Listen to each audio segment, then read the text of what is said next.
Hello everyone, this is Light Thunderstorm. I usually don't do voiceovers very often, mainly because my microphone, well my headset that I was using recently, broke. Right now I'm using a pair of earbuds, so if the voice quality isn't that good, I am sorry in advance. I will try to fix the issue later on.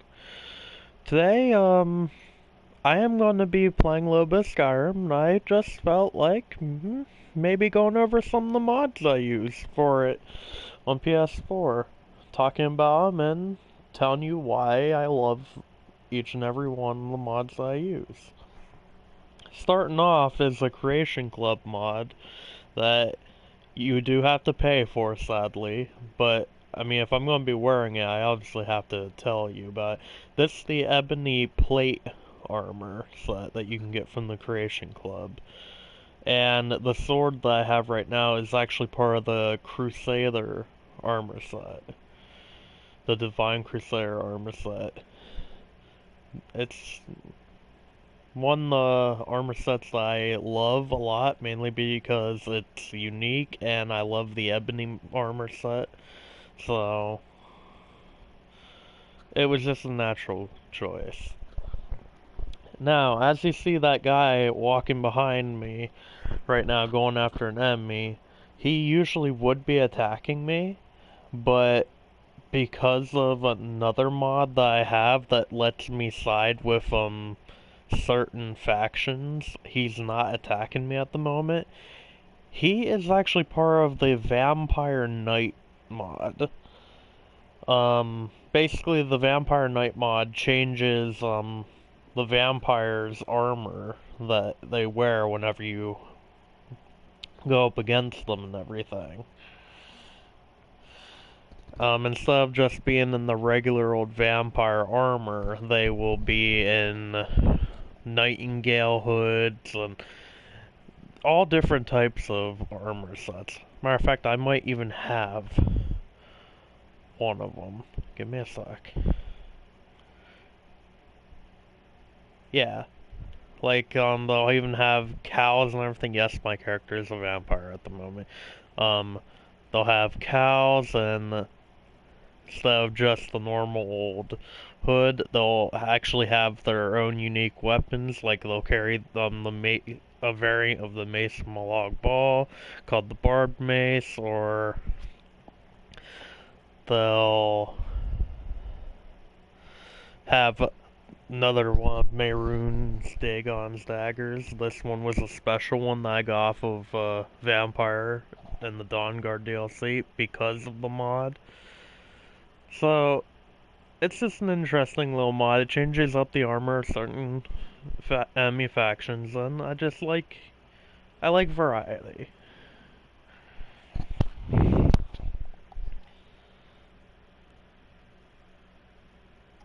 Then there's also another Creation Club mod, the Vigil Enforcer armor set. It just gives the Vigilist and their own armor set, and I have a mod that actually puts that in the leveled list so that they're actually wearing it rather than it just being a player only thing. So that's another unique one. Alright, let's get on with the actual thing I was going to be doing first. I'm going to show you the Relocate Npc mod right off the bat. Where is it? Relocate Npc mod. To use it, first you have to come to this little cave right here to the left of Falkreath. It's called Lost Fairy Cave. And inside this cave, let me actually enter it.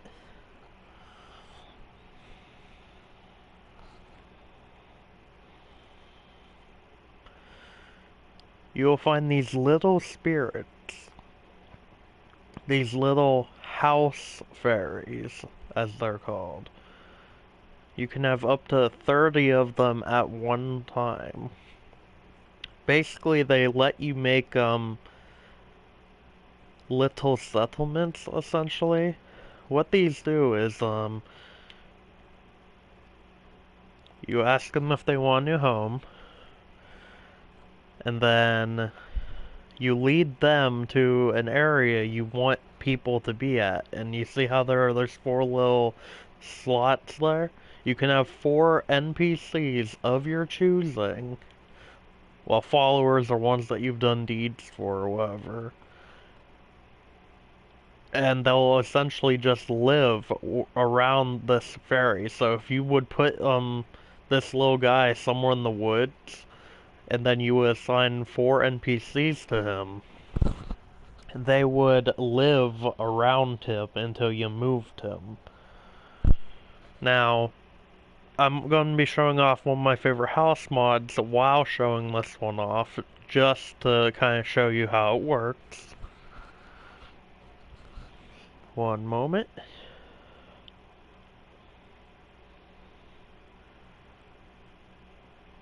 And of course, he has to go after the crab.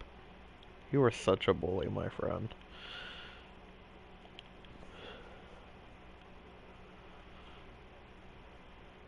I'll be showing off these two areas here in a minute. But first, we're going to come right up here to right before Riverwood, to a place called Sigils Keep. You actually have to discover this, but once you do, if you use the Relocate Npc mod with this place, it becomes one of my favorite locations, one of my favorite player homes that I've ever used. It's essentially your own castle, and use two house fairies in this castle, and you can populate it, basically make it your own, you know, knights, and have your own queen, and just, you know, you fill it up however you want.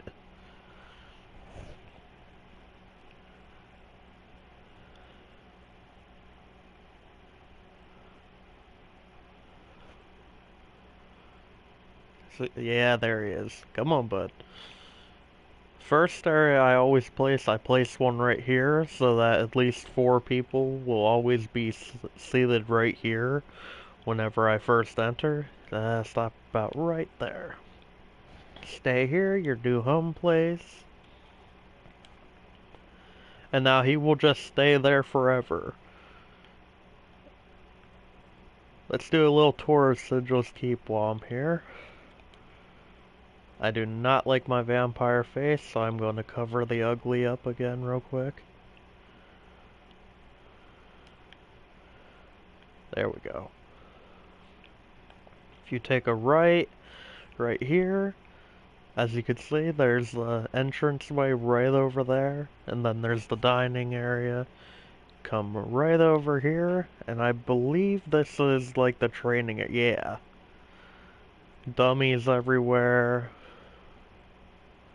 If you keep coming over here, that's the archery range. Okay.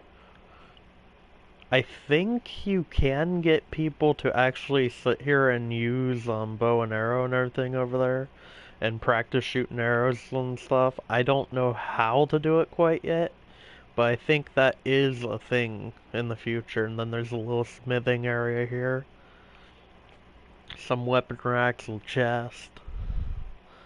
But that's only like 1/5 of this place.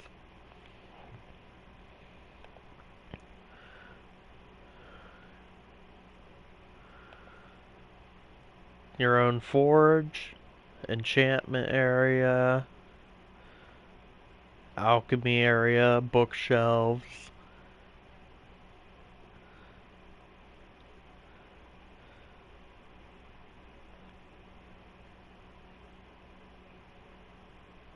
Hello, what are you? See, now this area, I never found this one before. This is just the display area, it would seem. Yep. Okay. And then I guess this would be your treasury. And obviously the mod author put a lot of attention to detail. You can't actually pick any of this up. They're actually a part of the decorations, though I don't know if that was supposed to happen. But oh well. So much detail and so much space.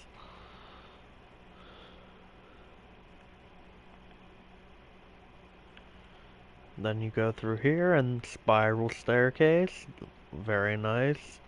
If you're familiar with the Dawn Guard DLC, this is heavily based on some of the Dawn Guard.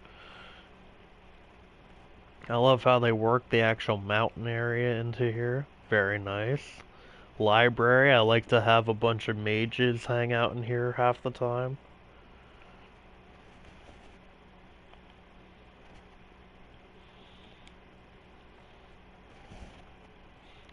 Take a left up here and you're looking down upon your forge. Then over here, this is where I would have a bunch of Vigilant Ascendar, probably. Or monks, one of the two. You know, just good people would be here.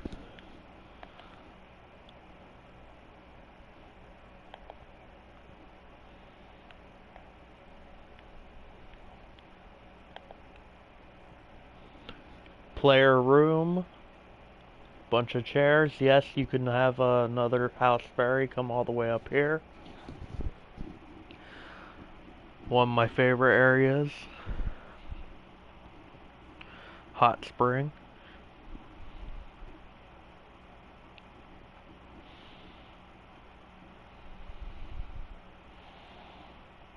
I know some areas, some player homes will actually allow you to make the option to have NPCs that are here automatically, like, remove their clothes or whatever while they're in the war and then replace them when they get back out.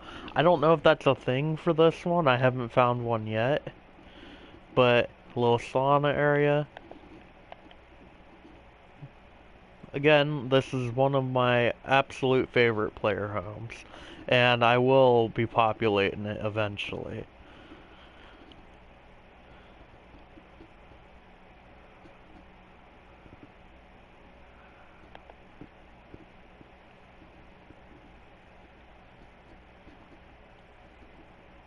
Bye, buddy. Alright. If you come over here, this leads outside. I think it's a little balcony area, one of the towers maybe.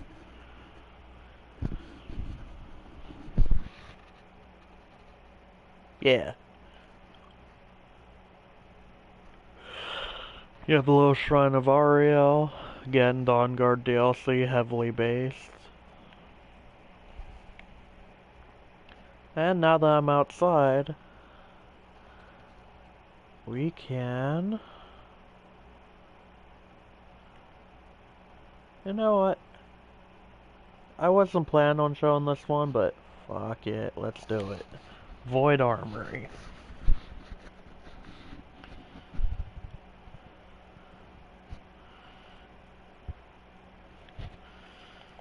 This one, again, is at Riverwood. It's basically a... You know, it's an everything room. Where you can find all your items. Any item that you need. This one is by Ali Dunn. One that I actually was a Patreon for a little bit. Which means that I actually have 2 custom NPCs in this mod. Which I might show off.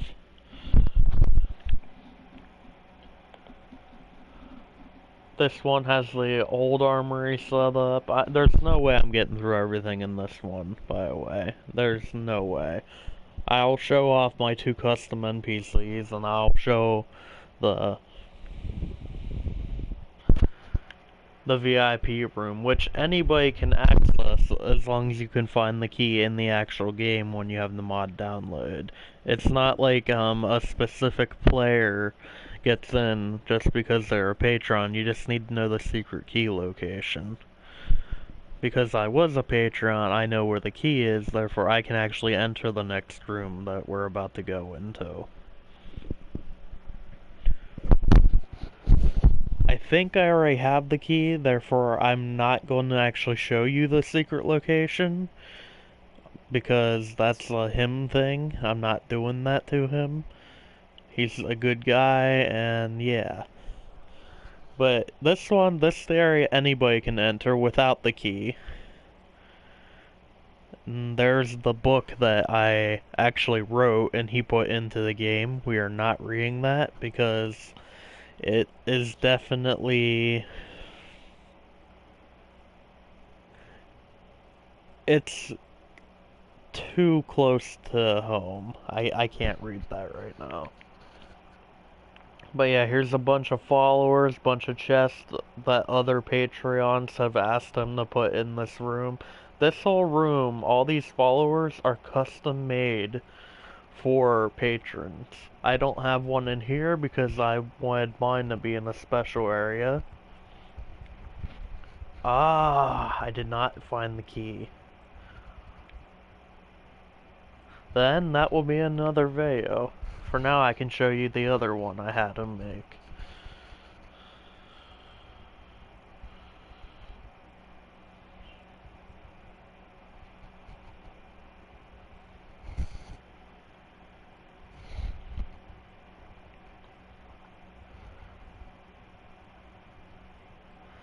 I don't want to ruin the mods for anyone that download them, so I don't want to go over everything in each and every one of them. This one, I wouldn't be doing it justice. You literally have to do this one yourself and get the experience for yourself.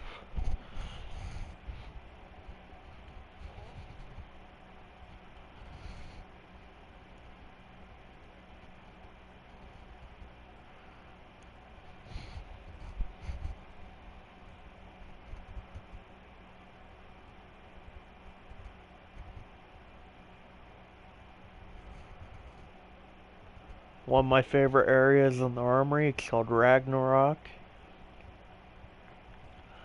I love this area.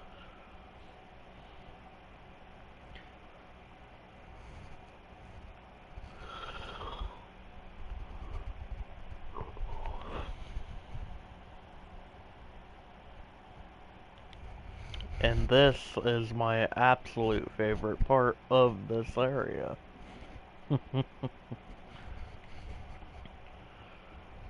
It's a fighter's pit.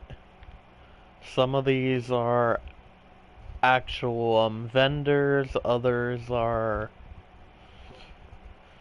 you know, just regular fighters. And this lay over here, Dark, this is my other custom NPC. I had him put her in dark elven armor, which is just a re-texture of the elven armor. And then I had an ebony helmet put on top with a sword called... What is the sword name? Oh yeah, I think it was just Heaven and Hell. She was supposed to be a dual wield, but... he did what he could. The Ancient Falmer textures are the two that I had him use for that. And they're both based on the Silver Sword. Dark is a character that I made a long time ago in another online game that I had him bring into this one. She has Lydia's voice and acts as a Thane. If you talk to her at a certain time or you have the Ring of Following, you can actually make her a follower. And yeah. So if you download this mod, have fun using Dark or Light if you ever get into the VIP room.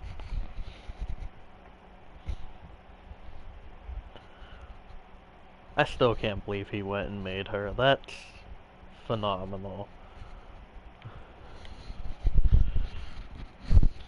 Alright, and because again I don't want to spoil anything, I'm not gonna spend too much time in this area. Just know that it is like an ultimate armory mod, like an ultimate cheat room mod, with more than you could ever imagine.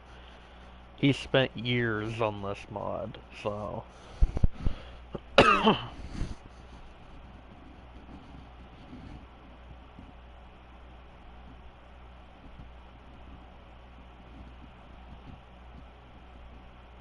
And keep in mind, these are all PS4 mods, meaning that a lot of these you will not be able to find on Xbox. Like Sigils Keep, you won't find that on the Xbox.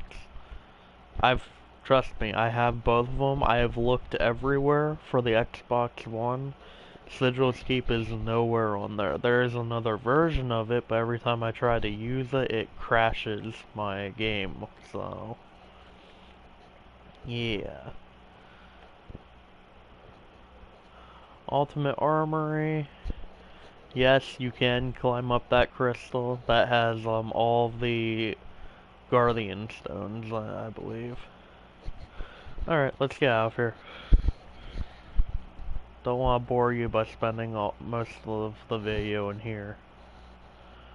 But many other mods I have to get through. They're kind of ugly up close, aren't they?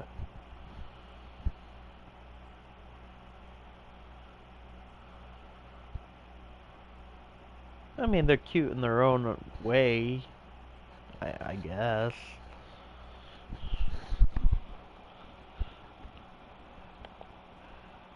Alright, alright. And as you can see, Sigils Keep is literally like right there. If you ever start a new game, you have that download, and you walk by it without walking up to the front entrance to discover it, you will not like yourself later on, because it's literally like right along the way. You go over there, and then you just come over here, and ta-da, you're at Riverwood.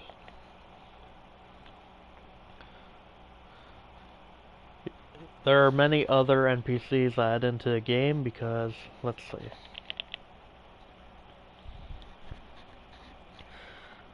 Let me just go through my mod load order real quick. Let's give you a quick run through.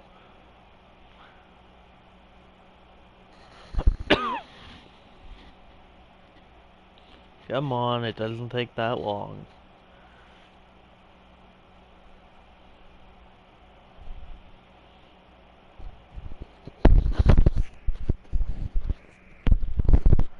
Alright, the unofficial Skyrim Special Edition patch.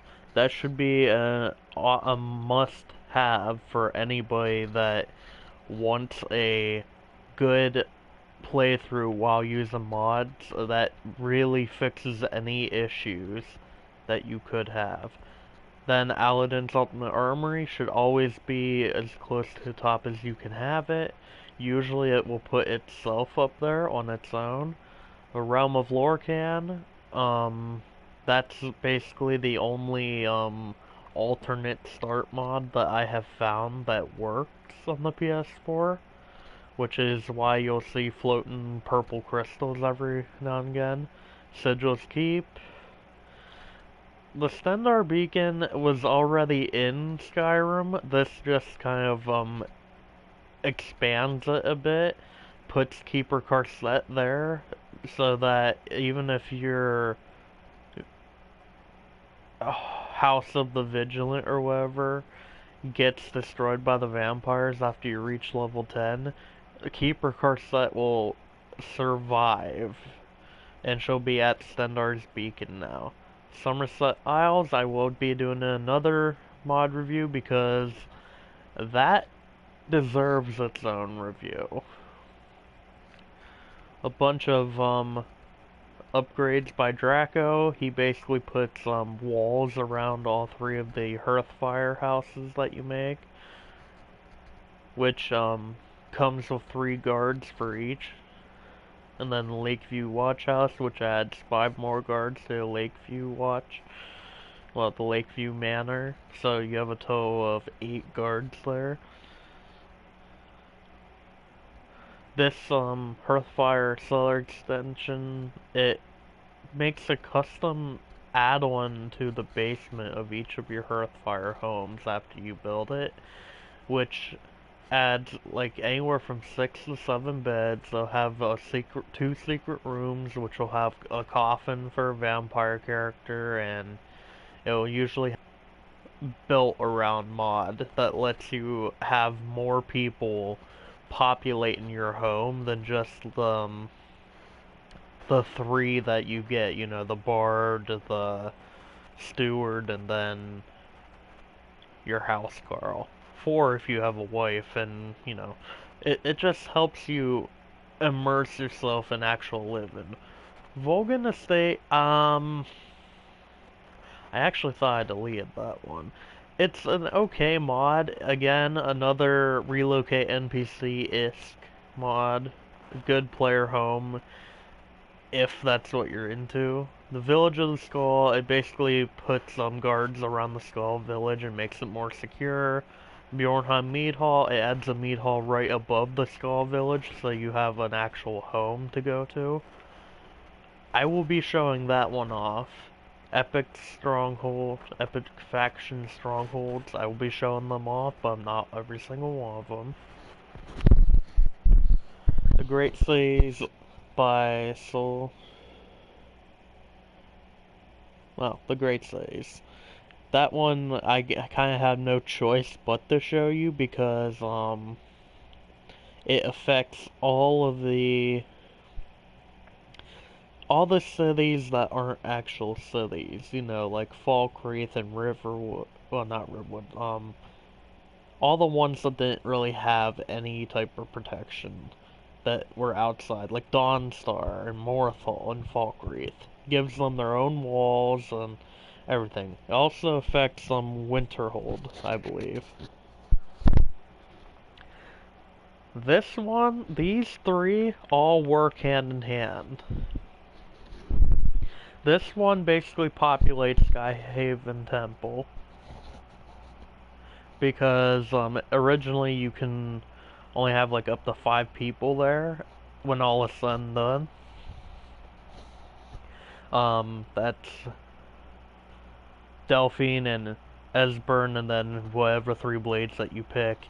This one automatically populates the temple and makes it actually look like it's still a base of operations for the blades of Tamriel. And I am definitely showing that one off today. This one I actually can't get to work. It's the Pagoda and Garlands of the Akaveri. I have not got that to work, but as soon as I do, I will show it to you. The Akaveri runes of... I can't read that. Either way, you already kinda got a glimpse of this at the beginning. You saw the guy run up towards it. There were a bunch of runes up there and everything. That's what these were. It automatically adds like a bunch of decrepit runes that were left over by the blades. Basically, it's an old blades base that just got destroyed and is infested with Draugr now, which are essentially walking undead. Hobbiton, which is just another player home that I like to use the NPC Relocare, but you don't have to. I love Rain, and yeah, need I say more? The Jewel Weapon Pack, that's tricky. The weapon pack is made by Cayenne49.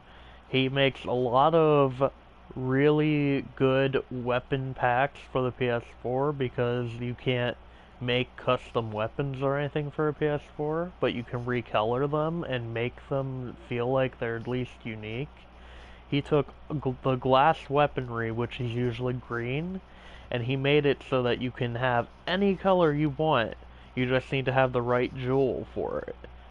So if you want a red swords or whatever, get a flawless ruby. Or you want blue, get a sapphire, and then you can have a sapphire two-handed or one-handed sword or any of the glass weaponry. The only thing I have against that one particular pack is he didn't make an armor pack to go with it, or he should have included the glass armor with it somehow. Because if you can recolor the weapons, then you can recolor the armor just as easily, because they have the exact same textures and everything, and I feel like he really missed an opportunity by not doing that. Ring of Unlocking, for whenever I don't feel like dealing with finding keys. Also, that's how I originally entered the VIP room before I was a Patreon, because, yeah. Free crafting, any of the vanilla armors that are in Skyrim, this will allow you to craft them without using any materials right from the get-go. Unique armors, that allows you to craft any of the unique armor sets and everything. Ring of Following, you put this ring on, you can make anybody a follower. Anybody. If they're in the game, even the unnamed NPCs. Like, you want to make a random bandit follow you or a random hold guard follow you, there you go. You want to make a Jarl follow you, there you go. It literally says, I command you to follow me, and then they follow you. It's also good for skipping quests so that you can buy the land and the houses really fast. Rename NPCs, you find that in the Riverwood Tavern. And that basically allows you to just rename NPCs. Yeah, they give you a list of different names to pick from, and then you pick it, and then either it will stick or it won't. It's always a hit or miss, because not every NPC can be renamed. I think that's just like the unique armor and weapons that allows you to craft anything that you couldn't originally craft. That adds DLC. Resurrection. If somebody dies and you didn't want them to die, or like if it was a really important NPC, that will allow you to bring them back to life as if they never died to begin with. Now, it says, warning, do not use on decapitated corpses. I've used it on decapitated corpses many times. Nothing bad has happened. Like, they haven't come back headless or anything, so maybe that's like a 50-50 as well. Again, it's never happened to me, and I use the spell constantly. Nothing's ever happened when I've used it on a decapitated corpse. So, yeah. Taylor's Measure, that one basically lets you make any NPC wear a different set of armor. Any set of armor you want that's already in the game. No modded sets, no Creation Club sets. Unless, they replace the vanilla set. That allows you to build the Hearthfire houses for free without materials, however, it can glitch. That one allows you to actually add some animation to your character with a ring.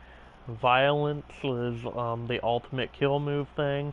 It's definitely not the same as on the PC and Xbox. On this one, you actually have to create gems that have the options that you want. Takes that 90% pickpocket chance up to 100% because, well, duh.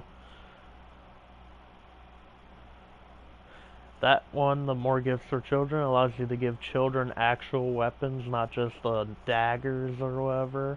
Above the law allows you to get away with murder, quite literally.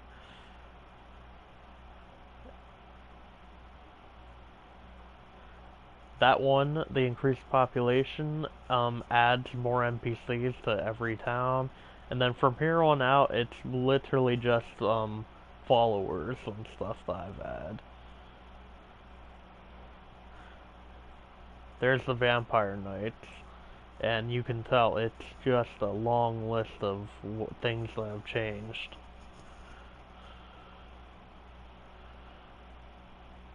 And there's the Relocate Npc. As you can tell, anything that has to do with actual NPCs is all based near the bottom, and all buildings and stuff, anything that adds a building or whatever, I usually put towards the top, because that's actually how the load order is supposed to be. If you do not try to do it like that, it can really mess your game up. Notice how I have little things that add like craftable items and everything, or items, or, different things that you can use in the game that aren't NPC based or area based, they're in the middle. That's just how it is supposed to be. That's the best way to keep your game from crashing on you. This is one of the guys I had by the militia to town.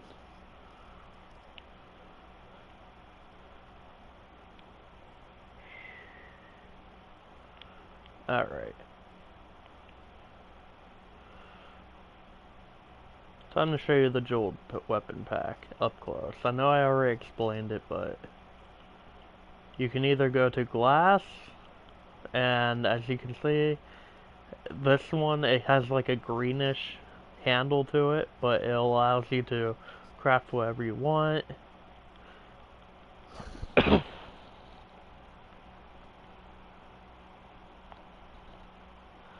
Wrong button.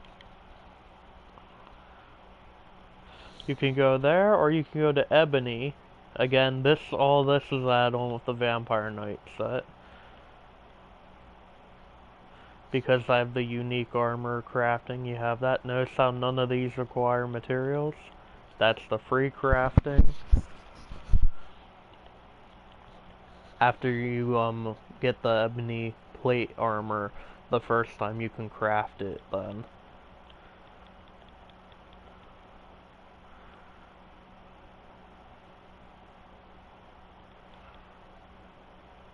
Huh, I thought I had ruby or something. Yeah, but you can really make some amazing looking weapons with the jewel pack. I usually always have either that or that on my character because I like being a red knight. It's a past history thing. Anyone that's ever gamed with me knows why I like red. Maybe I'll explain it later on. Or if you read that book, you'll understand.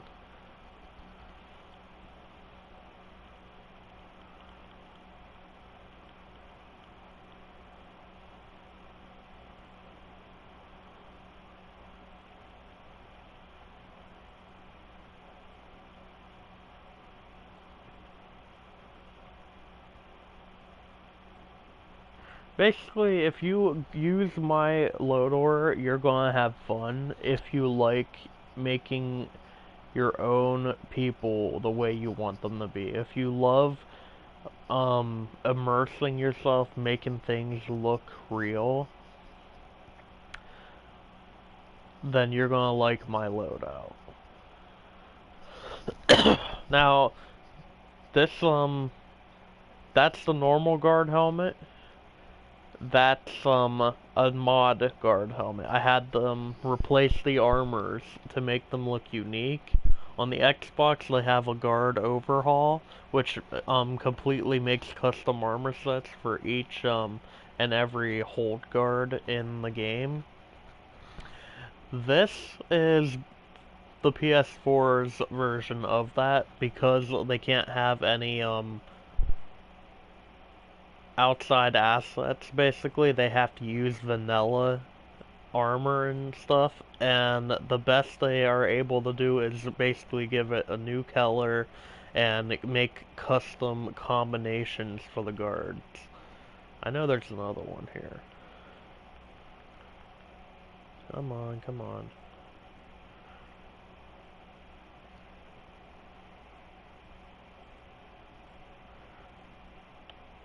Yeah, the Solitude armor, like that's the ebony mail, but they add a red tint to it, and then ebony boots, and black steel plate, and then a custom meshed helm.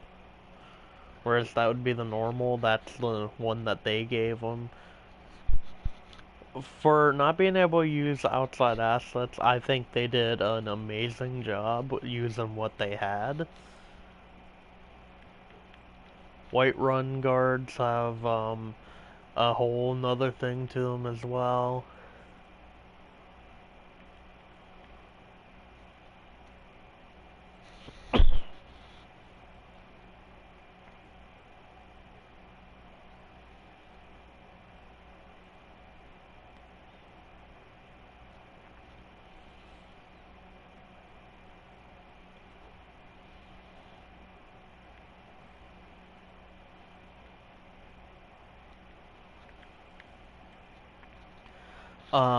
This allows you to make variants of the Divine Crusader stuff. That is a shield that goes on your back. It's the only item in the game that you don't use mods for that can actually go on your back and will allow you to get achievements, so it's kind of unique in a sense.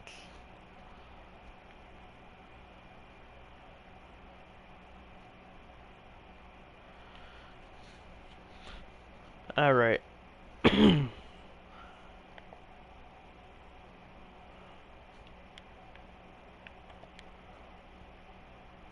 time to show you,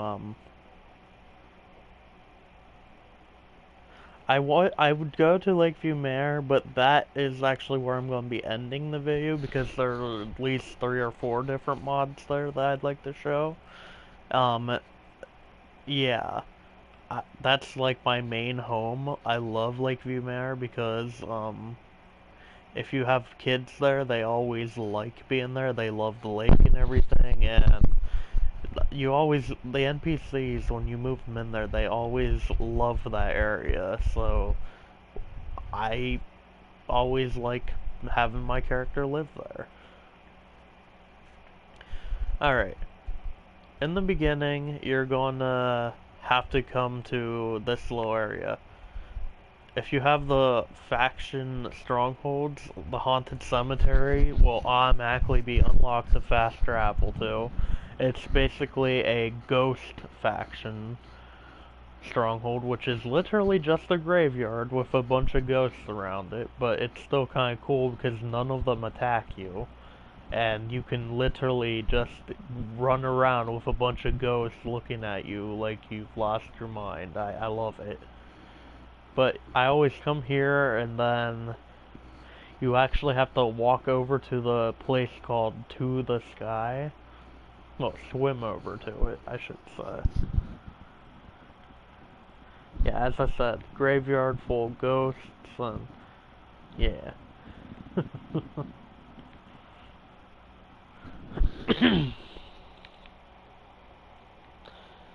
Whatever could go wrong?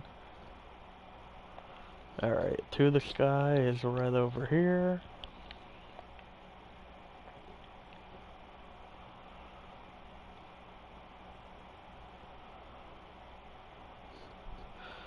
Yes, I have my character glitched out to hell and back. I used the enchantment glitch.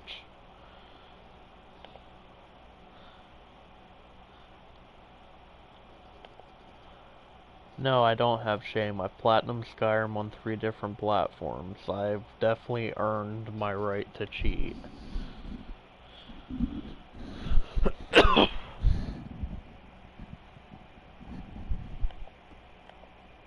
What the hell? In case you're wondering, no, this is not normal.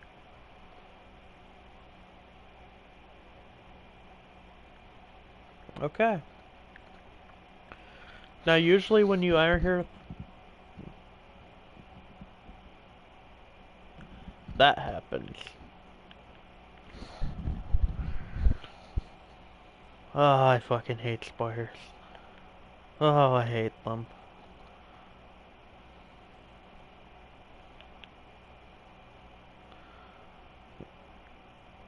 It's, yeah, just get the hell out of here.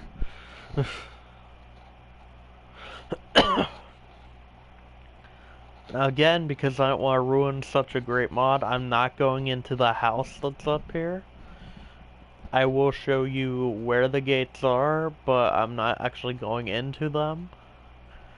I am, however, going to be showing off Skyhaven Temple and what is added on. Plus, I can also show you an example of what the Relocate NPC mod does, because I have 4 NPCs in Skyhaven Temple, just so that they don't get killed off from the game itself.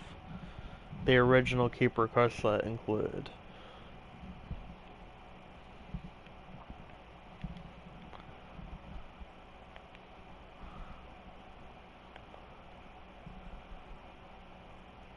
I think Devon is actually the mod author, so he has just a random dragon there, which is actually the same dragon body as Alduin, the main enemy of the game. Come over here, and this is actually different challenge tiers.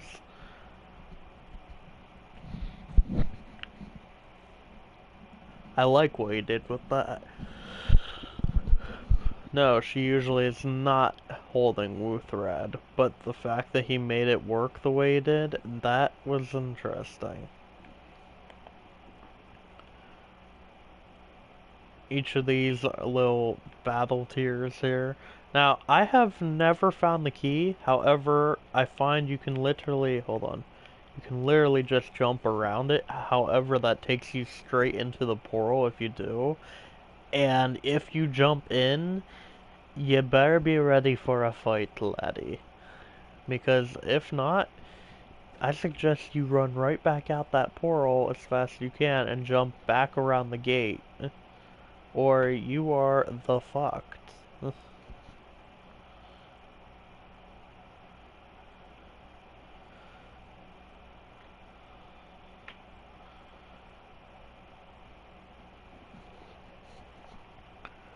Will they attack me? Will they attack me? Oh, apparently I'm also factioned with the Forsworn. Okay, cool.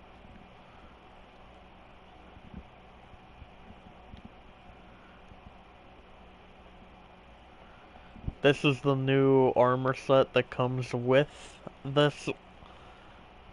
He didn't really add a new armor set per se. He reskinned the actual blade armor set, and then he gave them a different helmet.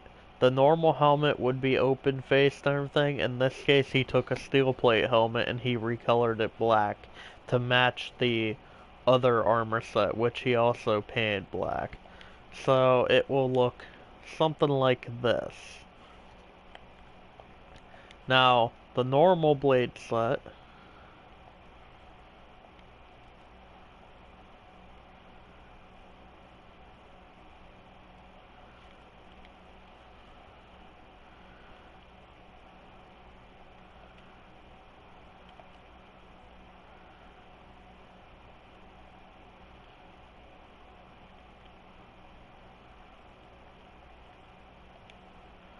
would look like that.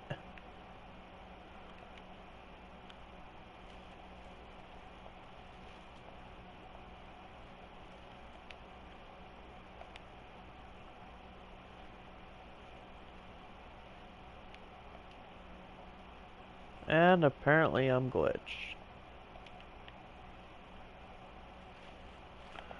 Okay, invisible shield, cool. That's a thing. Whatever, you get the point.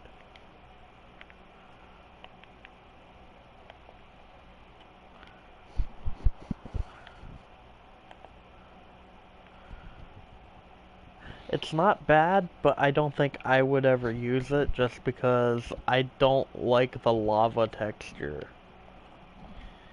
Like, I might put that on a mannequin, but I can't. If it doesn't look like an actual weapon, I can't do it.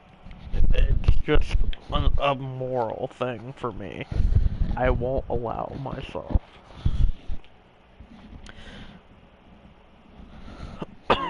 Anything that's too cartoony, I can't use. I'm too medieval for it. Like in the Surge, yes, I use an electrical axe, but that's because that's in the future. That's a sci-fi game, and that is the only axe in the actual game that I am good with. And if you watch the Surge playthrough that I did, the Cerberus armor set's my favorite, so that's why I use the Cerberus-esque armor all the time. But we're getting ahead of ourselves. That's another topic for another day.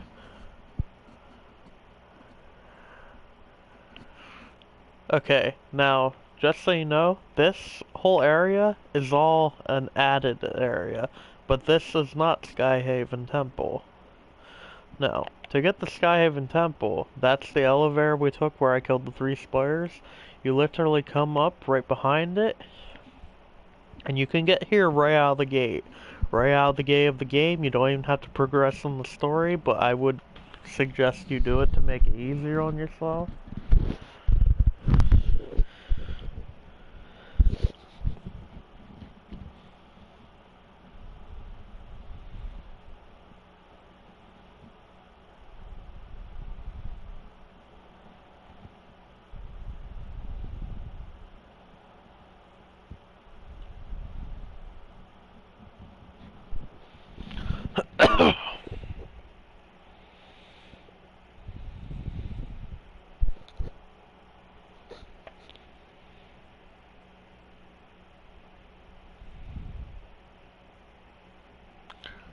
And you were literally right outside of Skyhaven Temple.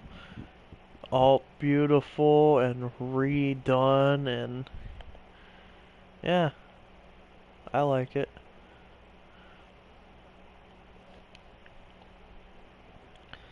Like, I'm not even a Blades person. I'm not really into Japanese culture and everything, but this place really makes you want to,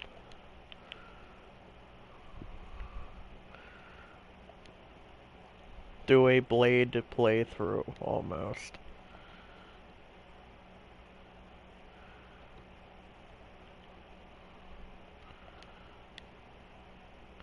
Just 'cause I like being different, I'll make my own Blade armor set real quick. There, I just made the Blade Captain armor set.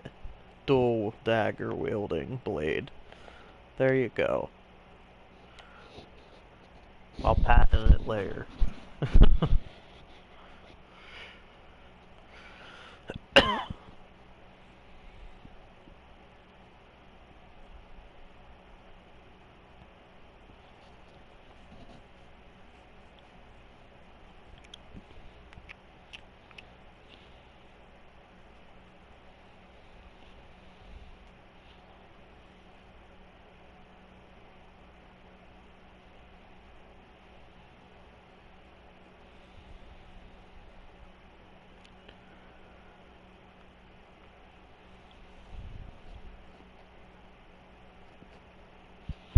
Again, sorry if the voice quality is really bad. I can't really help it at the moment.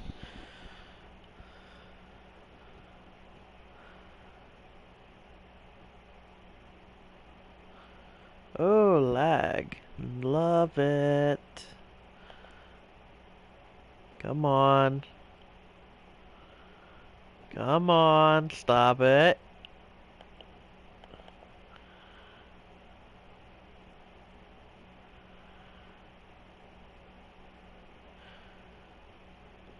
Give it a moment. I hope I don't have to restart the game.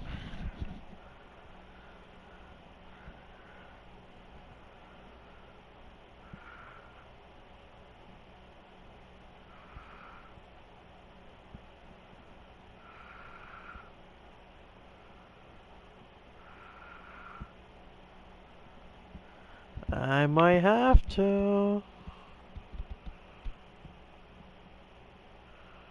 Oh no.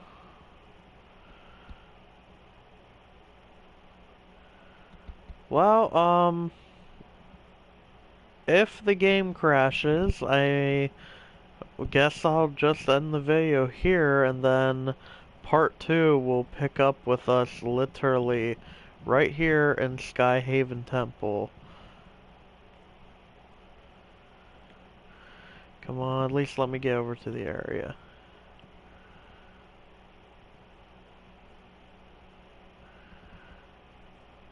Okay. You see there... You see Keeper Corset to the left. And then down there on the bottom right, there's a little bunny spirit. Because he's there, and I have her assigned to... Come on, stop it. I'm literally yelling at my game right now. I have her assigned to that bunny. She lives there now.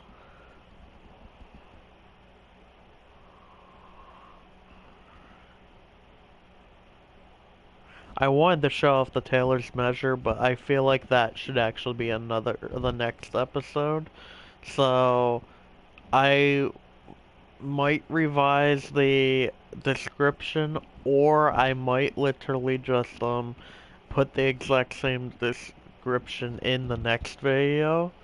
Maybe I'll have it say like part 2 continuing on from where we left off. Just to make things easy on both of us. Well, all of us. Either way, I have to stop it here. Sorry, guys. I hope you enjoyed everything we were able to go over, and I hope you had fun just chilling out with me. You know, no stress, not getting my ass kicked on Dark Souls or in the Surge, or getting shot all the hell and back on Call of Duty, which yes, I am determined to max out every pistol in that game, so the next couple of Call of Duty games I do, videos will probably be me focusing on pistol play like I usually do. But yeah, so I don't know what is gonna happen in the future. I'm gonna try to be on more often. I'm gonna try to actually voice over more often. Cause yeah, my Surge playthrough was good and all, but it would have been better had I been voicing it. And my Surge 2 playthrough, it's all good and dandy, except I keep getting my ass kicked. I can't explain anything that's happening because I'm not actually voicing it, and I feel like it's confusing. So, I'm gonna work on that.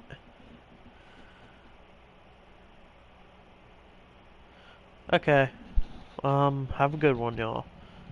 Till next time, peace.